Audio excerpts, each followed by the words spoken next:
Hello friends, welcome to और आज हम आपके लिए लेके आए न्यूज़पेपर एनालिसिस 2 मई की जो पहली खबर है हमारी, वो हमारे रक्षा मंत्री राजनाथ सिंह की जो बातचीत हुई पीट हेग्सेट, जो डिफेंस मिनिस्टर है यूएसए के, उनसे बातचीत हुई जहां पर उन्होंने इंडिया को फुल सपोर्ट करने की बात की है। उन्होंने कहा जिस तरह से टेररिस्ट एक्टिविटी पहलगाम के अंदर हुई है, यहां पर यूएसए पूरी तरह से मदद करेगा इंडिया की। इससे पहले जो यूएसए के जो फॉरेन मिनिस्टर हैं मार्को रूबियो, उन्होंने भी इंडिया की पूरी मदद करने की बात की थी, लेकिन यहां पर उन्होंने एक पॉइंट उठाया था जहां पर वो कह रहे थे कि डी एस्केलेशन होना चाहिए और ये जो वॉर टाइप सिचुएशन है ये नहीं रहनी चाहिए। यहां पर हमारे जो होम मिनिस्टर हैं अमित शाह जी, उन्होंने कहा कि चुन चुन के जवाब दिए जाएंगे कि कोई भी जो लोग जो पहलगाम अटैक के अंदर में जो इन्वॉल्व थे और जिनकी वजह से 26 टूरिस्ट मारे गए हैं, एक एक का हिसाब लिया जाएगा और हमारी जो फोर्सेस हैं वो सही समय पर पूरा इसका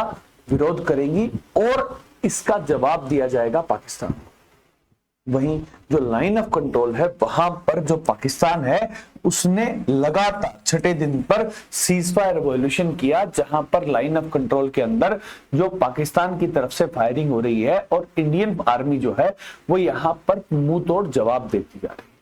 वहीं अब इंडिया ने एक और हथियार अपना लिया है, जहां पर अब जो FATF है, जो फाइनेंशियल एक्शन टास्क फोर्स है, जो ये इंश्योर करती है कि अगर किसी कंट्री के अंदर टेररिस्ट एक्टिविटी हो रही है और वहां पर फाइनेंशियल फ्रॉड है, तो अब इंडिया ये चाह रहा है कि FATF के अंदर में पाकिस्तान को दोबारा से ग्रे लिस्ट के अंदर डाल दिया जाए, ताकि जो फॉरेन फंडिंग, जो IMF की फंडिंग या वर्ल्ड बैंक से जो पाकिस्तान को फंडिंग मिल रही है वो बंद हो जाए। यहां पर अभी तक जो 40 FATF के जो मेंबर हैं उनमें से 26 ने इंडिया को फोन कर चुके हैं और ये बता चुके हैं कि वो इंडिया की तरफ है। तो अब ये देखना होगा कि क्या पाकिस्तान दोबारा से FATF की ग्रे लिस्ट में चला जाएगा, और अगर वो वहां पर चला जाता है तो IMF जिस तरह से $6 बिलियन का जो पैकेज पाकिस्तान को दे रही है, जो पिछली साल जुलाई 2024 के अंदर में सैंक्शन किया गया था, वो पैसा नहीं मिलेगा और पाकिस्तान जो है वो एक डिफॉल्ट स्टेट की तरफ बढ़ सकता है। वही जो पहलगाम अटैक है उससे रिलेटेड एक पिटीशन फाइल की गई हमारे सुप्रीम कोर्ट के अंदर, जहां पर सुप्रीम कोर्ट के अंदर यह कहा गया था कि जहां पर एक जुडिशियल इंक्वायरी होनी चाहिए और जो जुडिशियल इंक्वायरी है वो एक फॉर्मर सुप्रीम कोर्ट के जज या हाई कोर्ट के जज के द्वारा करनी चाहिए। यहाँ पर हमारी सुप्रीम कोर्ट के जो जज हैं, जिसके अंदर में जस्टिस सूर्यकांत और जस्टिस MK सिंह ने ये जो पिटीशन है ये गलत बताई है और इसको सिरे से खारिज कर दिया। यहां पर उन्होंने कहा कि ये समय ऐसा नहीं है जहां पर हमें क्वेश्चन करना चाहिए हमारी सेंट्रल गवर्नमेंट को। यहां पर एक सेंसिटिव सिचुएशन है और हमारे जो जजेस हैं वो इन्वेस्टिगेशन कर सकते हैं। हमारे पास फॉर्मर जजेस भी हैं सुप्रीम कोर्ट के, हाई कोर्ट के भी, लेकिन वो वेल वर्स नहीं है कि वो इतने सेंसिटिव इंफॉर्मेशन की जो जांच है वो कर सकते हैं। अभी जो जांच चल रही है वो होनी चाहिए और उसके बाद भी अगर आपको कोई भी इश्यू लगता है तो आप हाई कोर्ट के अंदर जा सकते हैं। अब हम चलते हैं नेक्स्ट न्यूज की तरफ। जो नेक्स्ट न्यूज है हमारी वो मुंबई से आई। मुंबई के अंदर जहां पर हमारे प्राइम मिनिस्टर मोदी ने जो वेव समिट है उसका अनावरण किया। वेव क्या है? वेव है world audio visual entertainment summit 2025। ये पहली समिट हो रही है और ये पहली समिट करवा रहा है हमारी इंडियन गवर्नमेंट और जो महाराष्ट्र की गवर्नमेंट है वो दोनों मिलकर। यहां पर हमारे प्राइम मिनिस्टर मोदी ने एक नई टर्म का अनावरण किया, जहां पर उन्होंने कहा कि जो ऑरेंज इकोनॉमी है वो इंडिया के लिए एक बूम की तरह है। यहाँ पर उन्होंने कहा कि जो क्रिएटिव और जो एंटरटेनमेंट इंडस्ट्री है वो एक नई इकोनॉमी की तरफ बढ़ेगी, जहां पर जो ये ऑरेंज इकोनॉमी है इससे इंडिया को लॉन्ग रन में एक ज्यादा बेनिफिट हो सकता है। वहीं जो मुकेश अंबानी हैं उन्होंने जो जियो सेंटर के अंदर जहां पर ये वेव सबमिट हो रही है वहां पर ये कहा कि लगभग कुछ ही दिनों में $100 बिलियन की इंडस्ट्री होने वाली है। यहाँ पर हमारे information and broadcasting minister Ashwini Vaishnaw ने यह कहा कि यहां पर जो वेव सबमिट हो रही है इसके साथ साथ जो IICT, जो Indian institute of creative technology जो मुंबई के अंदर बनाया जाएगा, उससे जो ये फील्ड है और जो ऑरेंज इकोनॉमी जो हमारे प्राइम मिनिस्टर मोदी ने बताई है उसके अंदर में एक बूस्ट मिलेगा। यहाँ पर आईआईसीटी जो है ये इंफॉर्मेशन एंड ब्रॉडकास्टिंग मिनिस्ट्री बनाएगी और इसके अंदर में जो फिक्की है, जो federation of Indian chambers of commerce and industries और उसके साथ साथ सीसीआई जो कॉन्फेडरेशन ऑफ इंडियन इंडस्ट्री जो है, ये मिलकर इसको बनाएंगे। ये 2 फेज के अंदर होगा। जो दूसरा फेज होगा वो गोरेगांव के अंदर में जो फिल्म सिटी है वहां पर बनेगा। यहाँ पर जो वेव समिट हुई, यहाँ पर हर एक इंडस्ट्री के जो क्रिएटिव फील्ड के अंदर थे, एक्टर्स, डायरेक्टर्स सब इंक्लूड हुए। और यहाँ पर जो एसआरके जो शाहरुख खान है उन्होंने बताया कि जिस तरह से अब एडवांसमेंट होती जा रही है फिल्म मेकिंग और जो क्रिएटिव वर्क है वो बहुत अच्छे से और इजियर तरीके से हो सकता है। यहाँ पर अडोब जो एक वर्ल्ड रिनाउंड कंपनी है, उनके जो सीईओ हैं शांतनु नारायण, उन्होंने बताया कि इंडिया के अंदर जो सॉफ्टवेयर डेवलपमेंट है वो अपनी चरम सीमा पर पहुंच चुका है। अब अगर जो ये क्रिएटिव इकोनॉमी है इसको भी अगर इंडिया देखता है तो उससे इंडियन इकोनॉमी के अंदर एक बहुत बड़ा बूस्ट मिल सकता है। अब हम चलते हैं नेक्स्ट न्यूज की तरफ। जो नेक्स्ट न्यूज है वो प्राइम मिनिस्टर मोदी से रिलेटेड है। आज प्राइम मिनिस्टर मोदी केरला जाएंगे और केरला के अंदर में जो विजयम पोर्ट का अनावरण करेंगे। विजयम पोर्ट जो है ये केरला के अंदर होगा और यहाँ पर जो हैवी व्हीकल्स आते हैं, जो हमारी शिप्स आते हैं, वो यहाँ पर डॉक कर सकते हैं। यहाँ पर ये एक एडवांस पोर्ट बनाया गया है जहां पर आर्टिफिशियल इंटेलिजेंस का इस्तेमाल करते हुए यहाँ पर जो ट्रांजिट के तौर पर जो केरला है वो एक इंपॉर्टेंट रोल प्ले करेगा।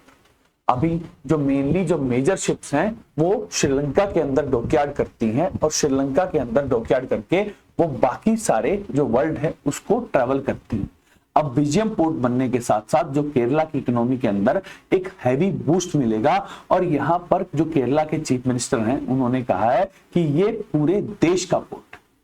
वहीं केरला के बाद जो हमारे प्राइम मिनिस्टर मोदी हैं वो अमरावती जाएंगे, जहां पर अमरावती जो आंध्र प्रदेश की राजधानी, इससे पिछली सरकार जो चंद्रबाबू नायडू की सरकार थी 2014 से लेकर 19 तक, तब उन्होंने जो अमरावती कैपिटल रीजन है उसको बनाने की बात की थी। 2019 के अंदर आंध्र प्रदेश के अंदर जगन मोहन रेड्डी की सरकार आ जाती है जहां पर जो अमरावती प्रोजेक्ट था उसको वो बंद कर देते हैं और वो कहते हैं कि 3 कैपिटल बनेगी।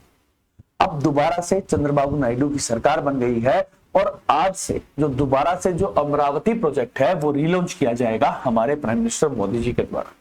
यहाँ पर प्राइम मिनिस्टर मोदी जो अमरावती कैपिटल रीजन जो बनाया जा रहा है, जहां पर सचिवालय बनेगा, हाई कोर्ट बनेगा और पूरी एक जो कैपिटल जो शिफ्ट हो जाएगी, हैदराबाद से जो शिफ्ट हो चुकी है, अब जाकर अमरावती कैपिटल रीजन बनेगा जो एक वर्ल्ड क्लास सिटी हो। अब चलते हैं नेक्स्ट न्यूज की तरफ। जो नेक्स्ट न्यूज है वो इंडिया में जो ईरान के जो फॉरेन मिनिस्टर हैं वो अगले हफ्ते आने वाले हैं। यहाँ पर ईरान के फॉरेन मिनिस्टर का आना इसलिए इंपॉर्टेंट हो जाता है क्योंकि अभी 2 दिन पहले जो ईरान के जो फॉरेन मिनिस्टर हैं अब्बास, उन्होंने ये कहा था कि वो इंडिया और पाकिस्तान के बीच में मीडिएशन करना चाहते हैं और वो चाहते हैं कि इंडिया पाकिस्तान के बीच में जो वॉर टाइप सिचुएशन है वो ना हो। इसी बीच में जो ईरान और यूएसए के बीच में जो न्यूक्लियर डील की बात चल रही है उससे रिलेटेड भी बातचीत होगी और यहाँ पर इंडिया और ईरान एक दूसरे के साथ जो बिजनेस टाइज हैं और जो ट्रेड टाइज हैं उन सबको बढ़ाना चाहते हैं। इससे पहले जो कजान के अंदर जो ब्रिक्स की समिट हुई थी वहां पर ईरान के राष्ट्रपति और हमारे प्राइम मिनिस्टर मोदी की मुलाकात हुई थी, जहां पर जो इंडिया ईरान के जो रिश्ते हैं उनको मजबूत करने की बात। अब देखना यह होगा कि अगले हफ्ते जो फॉरेन मिनिस्टर आएंगे उससे इंडिया और ईरान के बीच में क्या नई डेवलपमेंट हो। जो नेक्स्ट खबर आ रही है वो हमारे वाइस प्रेसिडेंट जगदीप धनखड़ जी से, जहां पर जगदीप धनखड़ जी ने कहा कि कॉन्स्टिट्यूशनल इंस्टीट्यूट्स जो हैं उनको अपने रोल के अंदर रहना चाहिए और दूसरे रोल के अंदर नहीं चला जाना चाहिए।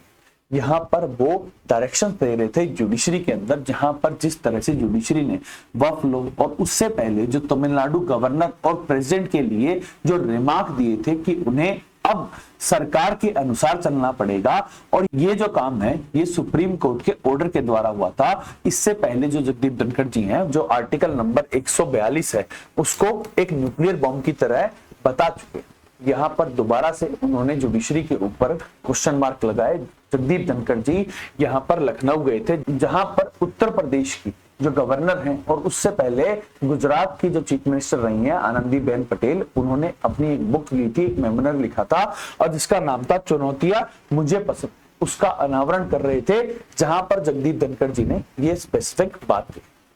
जो नेक्स्ट खबर है हमारी वो जीएसटी कलेक्शन से, जहां पर अप्रैल महीने के अंदर जो जीएसटी कलेक्शन है वो रिकॉर्ड दर्ज पे देखा गया। इस बार का जो जीएसटी कलेक्शन अप्रैल के अंदर है वो 2.37 लाख करोड़ है और इससे ये पता चलता है कि इंडिया के अंदर जो जीएसटी है वो अब पूरी तरह से अच्छे से जो इंडियन इकोनॉमी के साथ मिल चुका है और अब जीएसटी कलेक्शन जिस तरह से बढ़ रहा है उससे इंडियन इकोनॉमी के अंदर जो बूस्ट है वो मिल रहा है। अब इंडिया ये बता सकता है पूरे वर्ल्ड को कि इंडियन इकोनॉमी अभी भी बहुत अच्छे से काम कर रही है और इस तरह से आप ये देखिए कि पिछली साल अप्रैल के अंदर 2.1 लाख करोड़ का जहां कलेक्शन हुआ था अब बढ़कर 2.37 लाख करोड़ हो गया है। इससे ये पता लगता है कि इंडियन इकोनॉमी के अंदर जो मैन्युफैक्चरिंग और जो बाकी सब सेक्टर है वहां पर अब एक अच्छा बूस्ट मिल सकता है। इससे इंडिया का जो विकसित भारत बनने का सपना है, जहां पर 2047 तक इंडिया को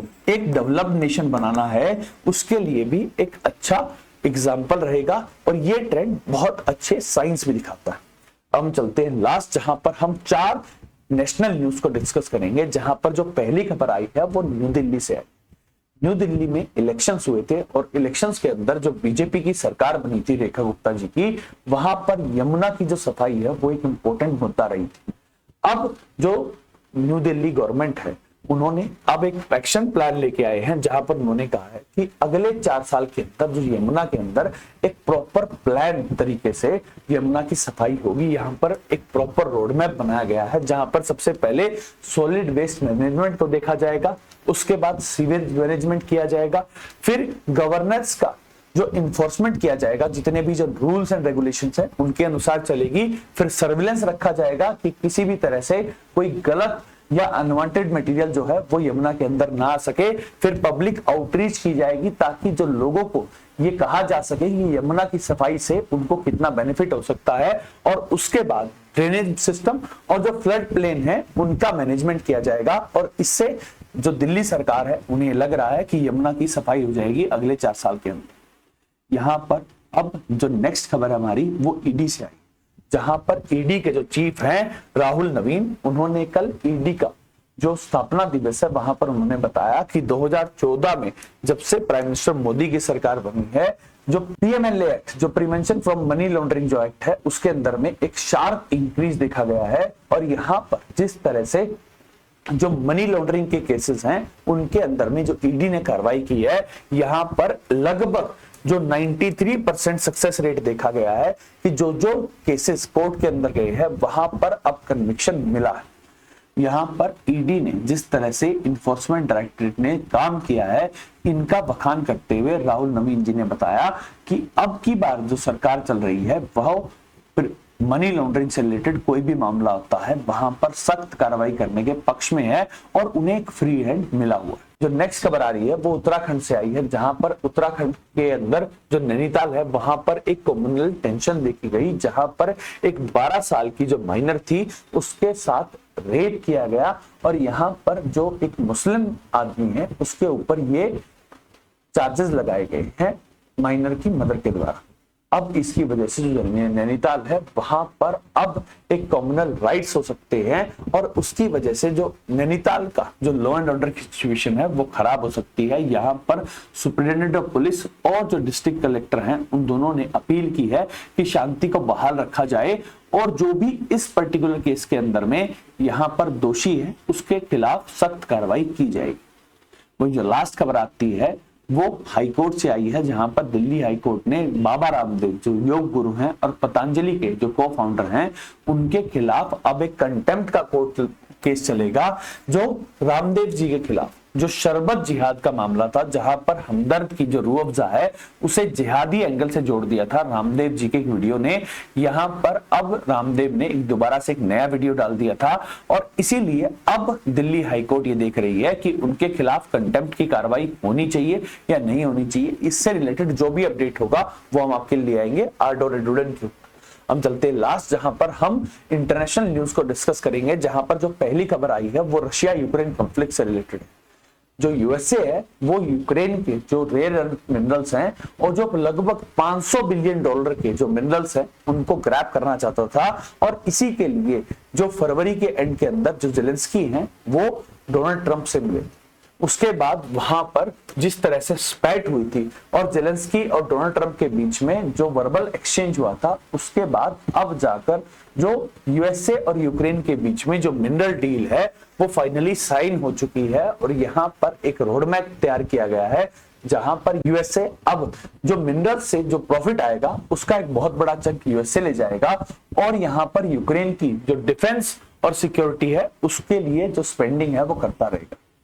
यहाँ पर क्रेमलिन और जो रशिया है उसकी तरफ से इससे रिलेटेड कोई भी अभी रिमार्क नहीं आया है, जो भी आएगा वो हम आपके लिए आएंगे। वहीं कल जो चाइनीज स्टेट मीडिया है उन्होंने ये बात कही है कि अब यूएसए चाइना के साथ एक ट्रेड टॉक करना चाहता है। यूएसए ने चाइना के ऊपर लगभग 249% के टैरिफ लगा दिए थे। डोनाल्ड ट्रंप कई बार ये कह चुके हैं कि चाइना जो यूएसए के साथ जो ट्रेड टॉक्स है उसके ऊपर में बातचीत करना चाहता है, जहां पर जो टैरिफ्स हैं उनको कम किया जा सकता है। अब तक जो चाइनीज मीडिया है वो इस बात को मना करता रहा था, अब जाकर जो चाइनीज मीडिया है उन्होंने ये बात कही है कि डोनाल्ड ट्रंप के ऑफिस से चाइना की तरफ ये प्रावधान आ रहा है कि वो चाहते हैं कि ट्रेड टॉक्स हो। अब इस बात पर कितनी सच्चाई है और चाइना और यूएसए के बीच में कोई ट्रेड डील होगी या नहीं होगी, जो भी अपडेट होगा वो हम आपके लिए आएंगे आर्डो रेड ब्रेन के ऊपर। जो नेक्स्ट खबर आ रही है वो यूएसए से आ रही है, जहां पर जो एनएसए जो नेशनल सिक्योरिटी एडवाइजर जो वोल्ट्स थे उनको अब हटा दिया गया है। जो सिग्नल गेट स्कैंडल हुआ था, जहां पर जो सिग्नल जो ऐप थी, यहां पर यमन के अंदर जो एयर स्ट्राइक हुआ था वो सिग्नल जो ऐप एप्लीकेशन है वहां पर लीक हो गया था, इसीलिए जो नेशनल सिक्योरिटी एडवाइजर जो माइक वोल्ट्स है उन्हें हटा दिया गया है। अब मार्को रूबियो जो इस समय जो फॉरेन सेक्रेटरी हैं उनको ही अब एनएसए के तौर पर रखा जाएगा। इससे पहले हेनरी किसिंजर जो फॉरेन मिनिस्टर भी थे और नेशनल सिक्योरिटी एडवाइजर भी रहे थे रिचर्ड निक्सन के, उसके बाद जाकर अब मार्को रूबियो वो फॉरेन मिनिस्टर होंगे जो नेशनल सिक्योरिटी एडवाइजर भी हैं और फॉरेन मिनिस्टर भी होंगे। जो नेक्स्ट खबर आ रही है वो ईरान से आ रही, जहां पर यूएसए ने जो ईरान है उसके ऊपर फ्रेश सैंक्शंस लगा दिए हैं। यहां पर ईरान ने क्वेश्चंस उठाए हैं। एक तरफ जो यूएसए है वो चाहता है ईरान के साथ जो न्यूक्लियर डील है वो हो जाए, उसके लिए टॉक्स चल रही हैं, और पिछले 2 हफ्ते के अंदर में 3 बार ईरान और यूएसए के जो ऑफिशियल्स हैं वो मिल चुके हैं, और इस हफ्ते जो रोम के अंदर नेक्स्ट मीटिंग होने वाली है उसी बीच में इस तरह से सैंक्शंस लगाना ये यूएसए की मंशा को खराब दिखाता है, और यहां पर ईरान के ऑफिशियल ने इसको पूरी तरह से कंडेम किया। अब देखना ये होगा कि 3 मीटिंग होने के बाद जिस तरह से फ्रेश सैंक्शंस डोनाल्ड ट्रंप सरकार ने लगाए हैं, तो क्या ये प्रेशर टेक्निक्स है और किसी तरह से क्या यूएसए ईरान के बीच में जो न्यूक्लियर डील है वो हो पाएगी या नहीं हो पाएगी। जो नेक्स्ट खबर आ रही है वो नॉर्थ कोरिया से आ रही है, जहां पर रशिया के ऊपर ये एलिगेशन लगाया है कि नॉर्थ कोरिया ने जिस तरह से जो वॉरशिप बनाया है, जो वेस्टर्न वर्ल्ड है वही कह रहा है कि रशिया ने यहां पर नॉर्थ कोरिया की मदद की है, और उसी की वजह से जो चोनयोंग जो पहला नॉर्थ कोरिया का डिस्ट्रॉयर क्लास जो वेसल है वो बनाने में रशिया ने एक इंपॉर्टेंट रोल प्ले किया। यहां पर रशिया नॉर्थ कोरिया के बीच में एक डिफेंस पैक्ट साइन हो रखा है, जहां पर अब यूक्रेन के अंदर जो नॉर्थ कोरियन सोल्जर्स हैं वो जाकर लड़ रहे हैं, और इसी बीच में जो नॉर्थ कोरिया और रशिया के बीच में एक ब्रिज बनाने की बात हो रही है, जहां से जो नॉर्थ कोरिया रशिया के बीच में जो ट्रेड है वो भी बढ़ सकता है। इसी बीच में जो एलिगेशन जिस तरह से रशिया के ऊपर लगाए गए हैं कि उन्होंने जो एडवांस मिलिट्री वेसल्स बनाने के लिए जो नॉर्थ कोरिया की मदद की है, इससे रिलेटेड क्या रशिया के ऊपर कोई सैंक्शंस लगेंगे, क्योंकि वर्ल्ड की जो 3 सबसे ज्यादा सैंक्शन कंट्रीज है उसके अंदर में रशिया टॉप पर आता है, दूसरे पे नॉर्थ कोरिया है और तीसरे पे ईरान है। अब इन तीनों के साथ जो यूएसए का जो कॉन्फ्लिक्ट चल रहा है उसका फाइनली क्या इंपैक्ट आता है वो देखने की बात है, और जो भी डेवलपमेंट होगी वो हम आपके लिए आएंगे आर्डो रेडोरेंट के ऊपर। जो लास्ट खबर आ रही है वो बांग्लादेश से आ रही है, जहां पर बांग्लादेश के अंदर जो ट्रिब्यूनल है उन्होंने शो कॉज नोटिस जारी किया है शेख हसीना के साथ। शेख हसीना जो 5 अगस्त 2024 से पहले प्राइम मिनिस्टर होती थी बांग्लादेश की, अब उनके खिलाफ एक शोकॉज नोटिस आना, इससे यह पता लगता है कि बांग्लादेश के अंदर जो सरकार इस समय इंटरिम सरकार जो मोहम्मद यूनूस की सरकार चल रही है, वो शेख हसीना को पूरी तरह से तोड़ना चाहती हैं और जो डेमोक्रेटिक वैल्यूज जो बांग्लादेश के अंदर चल रही हैं उनको खत्म करना चाहती है। That's all for today. Thank you very much and please subscribe to our. Thank you.